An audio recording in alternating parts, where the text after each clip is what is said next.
La China comunista está dando pasos para reforzar sus lazos con América Latina. Esto se ve reflejado en la firma de varios acuerdos diplomáticos y económicos con países de la región en las últimas semanas.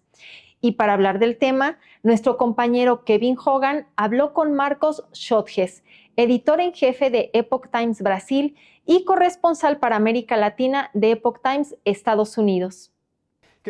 Buen día, Marcos. Para empezar, ¿cuáles son algunos ejemplos de la creciente presencia de Beijing en América Latina? Gracias por recibirme. Podemos ir por todo el continente, ya sea IA o infraestructura 5G.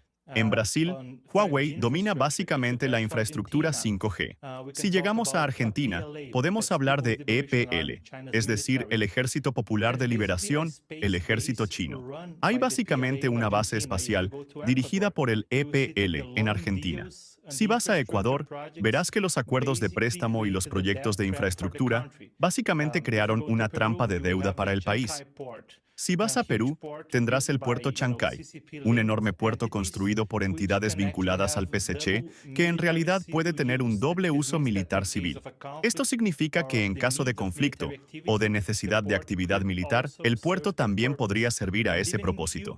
E incluso en Cuba, que está a unos cientos de millas de la costa estadounidense, justo al lado de Florida, a menos de 200 millas, también tiene estructuras vinculadas al EPL. Así que, si recorres el continente, quiero decir que están a la par con la frontera sur que está fuertemente vinculada al Partido Comunista Chino y la forma en que China ha actuado con México. Y Marcos, en cuanto a lo que comentas, los analistas dicen que el PSC rara vez o nunca hace nada únicamente con fines comerciales. Sirve ese doble propósito para aspectos militares. Entonces, ¿cuál es tu mayor preocupación por la creciente presencia de China allí?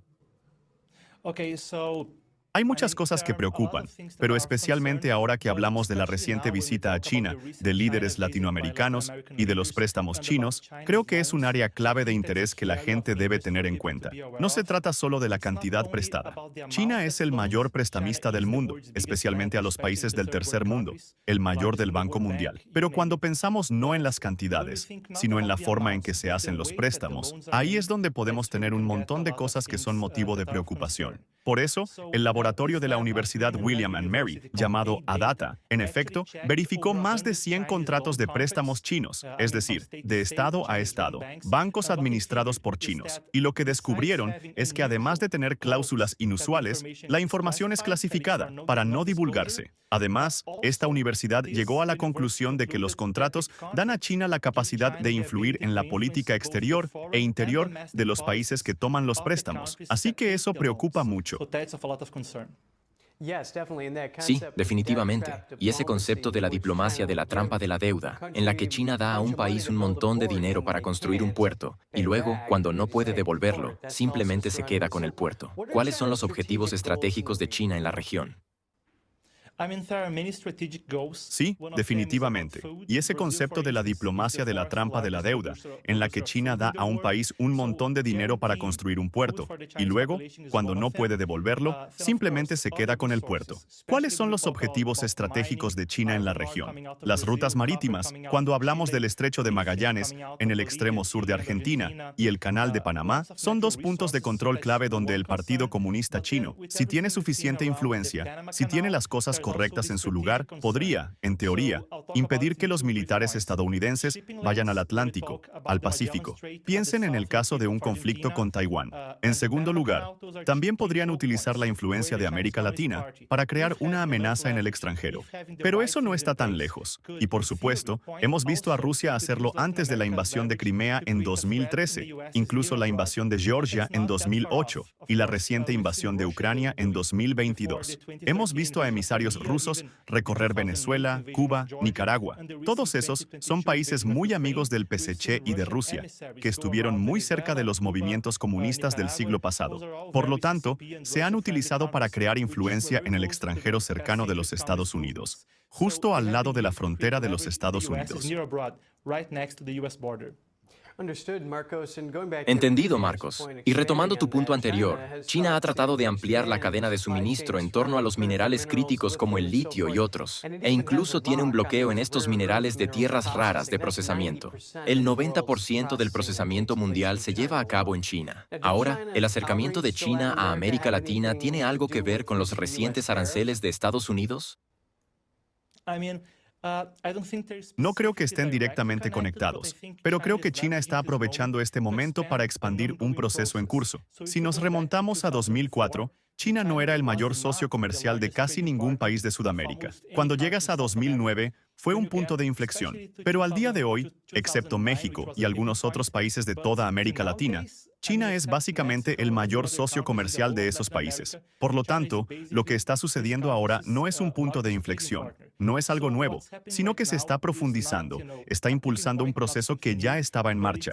Cuando hablamos de los aranceles, China definitivamente ve a América Latina no solo como un socio clave en términos de a dónde enviar sus cadenas de suministro. Sin el mercado estadounidense, básicamente no hay forma de que China pueda hacer frente a su sobreproducción de bienes de consumo. Incluso en el conjunto del mercado, hay ciertos matices al respecto. Así que América Latina es un posible destino para, al menos parte de eso, a pesar de ser incapaz de absorber toda la producción. Y también se puede aprovechar el sentimiento antiestadounidense con los aranceles en ciertos casos para fomentar su influencia. Gracias por ayudarnos a interpretar algunos de esos datos comerciales. ¿Y cuáles son los riesgos de la iniciativa china de la Franja y la Ruta para América Latina? Así es interesante, porque hace poco Colombia acaba de firmar, luego tenemos a Cuba también ahí, algunos otros países como Bolivia, y luego hablé de los préstamos abusivos. No todos están dentro del marco de la Franja y la Ruta. La Franja y la Ruta, por supuesto, es el proyecto de infraestructura de China de $1 billón en todo el mundo. Pero cuando hablamos de la forma en que pueden apalancarse los préstamos y la trampa de la deuda, ahí es donde están muchas de las preocupaciones. Así que, a pesar de que China también se está beneficiando con la construcción de infraestructuras que pueden utilizarse para un doble uso militar civil, pueden utilizarse para crear apalancamiento, pueden utilizarse para ampliar la huella de China. Además, normalmente esos proyectos de infraestructura se construyen con préstamos chinos. Y vamos a profundizar un poco más en eso. Cuando hablamos de préstamos chinos y de cómo pueden influir en América Latina o en el país que recibe el préstamo, podemos tomar el ejemplo de Argentina. Mencioné antes que en Argentina hay una base espacial dirigida por militares, una base dirigida por el EPL.